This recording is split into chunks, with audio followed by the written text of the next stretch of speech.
కొన్ని ఐటీ కంపెనీలు భారీగా లే ఆఫ్లను ప్రకటిస్తూ ఉద్యోగులకు ఉద్వాసన పలుకుతున్నటువంటి నేపథ్యంలో ఇన్ఫోసిస్ ఇప్పుడు ఫ్రెషర్లకి గుడ్ న్యూస్ చెప్పింది.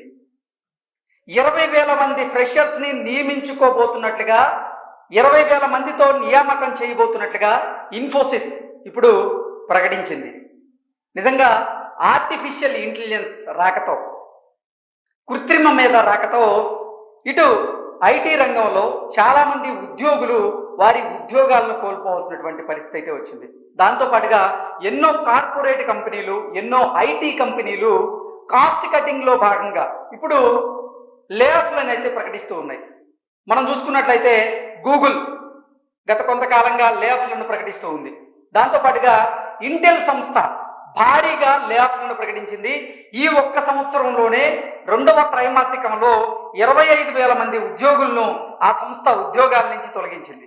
దాంతోపాటుగా ప్రముఖ ఐటీ దిగ్గజమైనటువంటి టీసీఎస్ కూడా 12,000 మంది ఉద్యోగుల్ని ఆ సంస్థ నుంచి తొలగించడం జరిగింది. ఇలా ఐటీ రంగంలో ఆర్టిఫిషియల్ ఇంటెలిజెన్స్ రాకతో ఆ ఐటీ రంగం మీద కొంత ప్రభావం పడ్డం, 10 మంది ఐటీ ఉద్యోగులు చేయాల్సినటువంటి పనిని 10 మంది ఐటీ ఉద్యోగులు రాయాల్సినటువంటి కోడ్ని ఆర్టిఫిషియల్ ఇంటెలిజెన్స్ ఎంతో చాకచక్యంగా అతి తక్కువ సమయంలోనే ఇప్పుడు కృత్రిమ మీద రాస్తున్నటువంటి నేపథ్యంలోనే ఐటీ రంగంలో ఉద్యోగుల పరిస్థితి అగమ్యగోచరంగా మారుతుంది అంటూ అందరూ భావిస్తున్నటువంటి తరుణంలో ఇప్పుడు ఇన్ఫోసిస్ నిజంగా ఫ్రెషర్స్కి అయితే ఒక గుడ్ న్యూస్ చెప్పింది. ఆ గుడ్ న్యూస్ ఏంటంటే 20,000 మంది ఫ్రెషర్స్ని నియమించుకోబోతున్నట్లుగా ఇన్ఫోసిస్ ప్రకటించింది.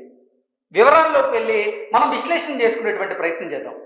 ఇన్ఫోసిస్ హైరింగ్, 20,000 మంది ఫ్రెషర్స్ నియామకం, లే ఆఫ్ల వేళ ఇన్ఫీ కీలకమైనటువంటి ప్రకటన. ప్రముఖ ఐటీ కంపెనీ అయినటువంటి ఇన్ఫోసిస్ కీలక ప్రకటన చేసింది. ఈ ఏడాది 20,000 మంది ఫ్రెషర్స్ని నియమించుకుంటామంటూ ఆ సంస్థ ప్రకటించింది. ఈ ఏడాది తొలి త్రైమాసికంలో 17,000 మందిని ఆల్రెడీ నియమించుకున్నామని, మరో 20,000 మంది కాలేజీ గ్రాడ్యుయేట్లను ఈ ఏడాది నియమించుకుంటామంటూ కూడా కంపెనీ సీఈఓ సలీల్ పరేఖ్ ఆయన వెల్లడించారు. సో ఈ ఏడాది తొలి త్రైమాసికంలో చూసుకున్నట్లయితే ఇప్పటికే 17,000 మంది ఫ్రెషర్స్ని వారు నియామకం చేసుకున్నట్లుగా, రెండవ త్రైమాసికానికి గాను వారు 20,000 మంది ఫ్రెషర్స్ని నియమించుకోబోతున్నట్లుగా, మొత్తంగా 20,000 ఉద్యోగాలు కల్పన చేయబోతున్నట్లుగా ఇన్ఫోసిస్ అయితే ప్రకటించింది.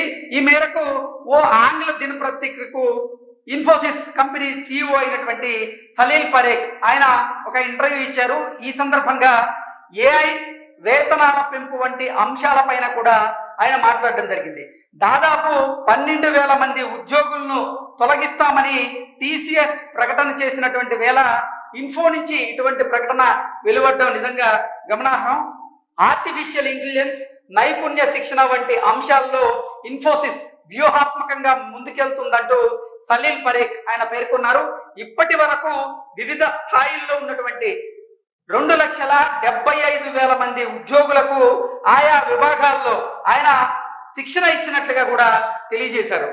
ఏఐతో ఆటోమేషన్ సాధ్యమవుతుందని, అదే సమయంలో ఉన్నత స్థాయి నైపుణ్యం కలిగినటువంటి మానవ వనరుల అవసరం కూడా ఉంటుంది అన్నట్లుగా ఆయన తెలియజేశారు. సో ఐటీ రంగంలో ఆర్టిఫిషియల్ ఇంటెలిజెన్స్ తో ఎటువంటి ఉపయోగం అయితే ఉంటుందో అటువంటి ఉపయోగమే మానవ వనరులతో కూడా ఉంటుంది. కాబట్టి ఖచ్చితంగా మేము నియామకాలు చేసుకునే దాంట్లో ముందున్నామంటూ కూడా ఆయన చెప్తూ ఉన్నారు. దాంతోపాటుగా 2,75,000 మందికి వారు నైపుణ్య శిక్షణ, ఆర్టిఫిషియల్ ఇంటెలిజెన్స్ వంటి అంశాల్లో శిక్షణ ఇచ్చినట్లుగా కూడా ఆయన తెలియజేశారు. సో ఏఐతో ఆటోమేషన్ సాధ్యమవుతుందని, అదే సమయంలోనే ఉన్నత స్థాయి నైపుణ్యం కలిగినటువంటి మానవ వనరుల అవసరం కూడా ఉంటుంది అంటూ ఆయన తెలియజేశారు. ఉన్నత స్థాయి నైపుణ్యం కలిగినటువంటి మానవ వనరుల అవసరం. సో నైపుణ్య గణన నైపుణ్యం ఎవరికైతే ఉంటుందో వాళ్ళ అవసరం మాకు ఉంటుంది అంటూ కూడా ఇన్ఫోసిస్ సీఈఓ తెలియజేశారు.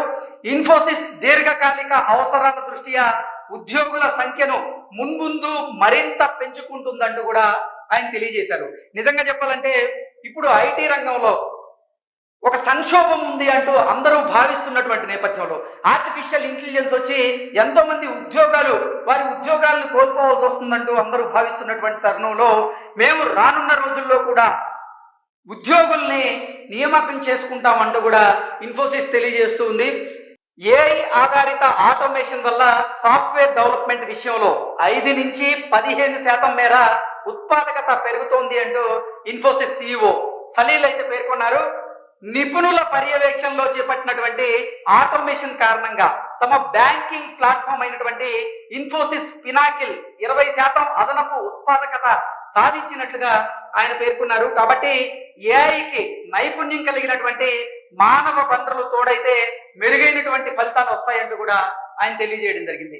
ఆర్టిఫిషియల్ ఇంటెలిజెన్స్ గనక మానవ నైపుణ్యం గనక జత అయితే మెరుగైనటువంటి ఫలితాలు వస్తాయంటూ కూడా ఆయన అభిప్రాయాన్ని వ్యక్తం చేశారు. వేతన పెంపు గురించినటువంటి ప్రశ్నకు గాను గత ఆర్థిక సంవత్సరానికి సంబంధించినటువంటి ప్రక్రియ పూర్తయిందని, తదుపరి పెంపు గురించి సరైనటువంటి సమయంలో వెల్లడిస్తామన్నట్లుగా కూడా ఈ సలీల్ అయితే పేర్కొనడం జరిగింది. సో నిజంగా వేతనాల పెంపు విషయంలో అంటే ఆ సంవత్సరానికి సంబంధించినటువంటి వేతనాల పెంపు విషయంలో కూడా టీసీఎస్ నిన్న మొన్నటి వరకు కొన్ని విషయాలు సతమతమవుతూ వారు సీనియర్ల ఉద్యోగాల నియామకాల విషయంలో కూడా ఆలోచించి ఆచితూచి నిర్ణయం తీసుకున్నటువంటి నేపథ్యంలో ఇన్ఫోసిస్ మాత్రం ఒక స్పష్టతతో నిర్ణయాలు అయితే తీసుకుంటూ ఉంది.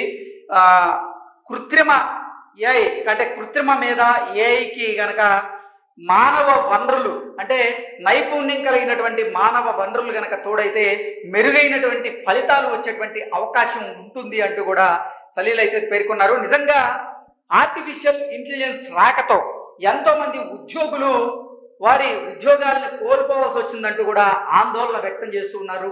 నిజంగా కొన్ని ఐటీ కంపెనీలు కూడా ఏఐ రాకతో కాస్ట్ కటింగ్ చేసుకోవాలనేటువంటి ఒకే ఒక ఉద్దేశంతో చాలా మంది ఉద్యోగులకి ఉద్వాసన పలికినటువంటి సందర్భాలు కూడా మనం చూసాం. మనం ఇందాక చెప్పుకున్నట్టుగా గూగుల్ సంస్థ ఎంతో మంది ఉద్యోగులకైతే ఉద్వాసన పలికింది. ఆ తర్వాత ఇంటెల్ సంస్థ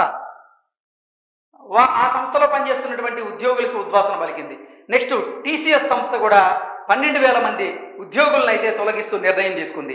ఇటువంటి వేళ ఇప్పుడు ఇన్ఫోసిస్ చేసినటువంటి ఈ ప్రకటన ఏదైతే ఉందో నిజంగా ఫ్రెషర్స్కి ఒక గుడ్ న్యూస్ లాంటిది అనేది అయితే మనం విశ్లేషణ చేసుకోవచ్చు.